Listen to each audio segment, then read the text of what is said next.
ପାଟଣା ମା ବଢ଼େଇଶୁଣୀ club cricket ଉଦ୍ଘାଟିତ। ବଢ଼େଇଶୁଣୀ youth club ତଣ୍ଡ ଆନୁକୂଲ୍ୟରେ ନବମ ବାର୍ଷିକ କ୍ରିକେଟ ଟୁର୍ଣ୍ଣାମେଣ୍ଟ ଆଜି ଉଦ୍ଘାଟିତ ହୋଇଛି। ଉକ୍ତ କ୍ରିକେଟ ଟୁର୍ଣ୍ଣାମେଣ୍ଟ ଉଦ୍ଘାଟନ ଦିବସରେ ଅଞ୍ଚଳର ସମାଜସେବୀ ତଥା ପାଟଣା ବିଜେପି ମଣ୍ଡଳ ସଭାପତି ରମେଶ ଚନ୍ଦ୍ର ମହାନ୍ତ ଏବଂ ଯୁବ ମୋର୍ଚ୍ଚା ସଭାପତି ନିତେଶ କୁମାର ମହାନ୍ତ ଫିତା କାଟି ମ୍ୟାଚ୍କୁ ଉଦ୍ଘାଟନ କରିଥିଲେ।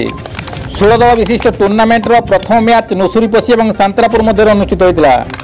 ଟସ୍ ଜିଣି ନୁସୁରୀପୋଷି ଦଳ ପ୍ରଥମେ ବୋଲିଂର ନିଷ୍ପତ୍ତି ନେଇଥିଲା। ସାନ୍ତ୍ରାପୁର ଦଳ ପ୍ରଥମେ ବ୍ୟାଟିଂ କରି ନିର୍ଦ୍ଧାରିତ 7 ଓଭରରେ 3 ଗୋଟି ୱିକେଟ୍ ହରାଇ 63 ରନ୍ କରିଥିଲା। ଜବାବରେ ନୁସୁରୀପୋଷି ଦଳ 5 ଗୋଟି ୱିକେଟ୍ ହରାଇ 5 ଓଭର 5 ଗୋଟି ବଲ୍ରେ ବିଜୟୀ ହୋଇଥିଲା। ଅମ୍ପାୟାର ଭାବେ ଜୟଦେବ ବେହେରା ଓ ପ୍ରଶାନ୍ତ ଦାସ, ଉକ୍ତ ଟୁର୍ଣ୍ଣାମେଣ୍ଟର ସଭାପତି ପ୍ରମୋଦ ନାୟକ ଓ ସମ୍ପାଦକ ଦୀପକ ନାୟକ, ଗଙ୍ଗାଧର ନାୟକ, ସୁବଳ ସେଠୀ, ପ୍ରହ୍ଲାଦ ନାୟକ, ସୁଶୀଲ କୁମାର ନାୟକ, ଅଜୟ ନାୟକ ଏବଂ କ୍ଲବର ସଦସ୍ୟମାନେ ପରିଚାଳନା କରିଥିଲେ। କବିନ୍ଦ୍ର ରାଉତଙ୍କ ରିପୋର୍ଟ, କେଡି ନ୍ୟୁଜ୍ ଓଡ଼ିଆ।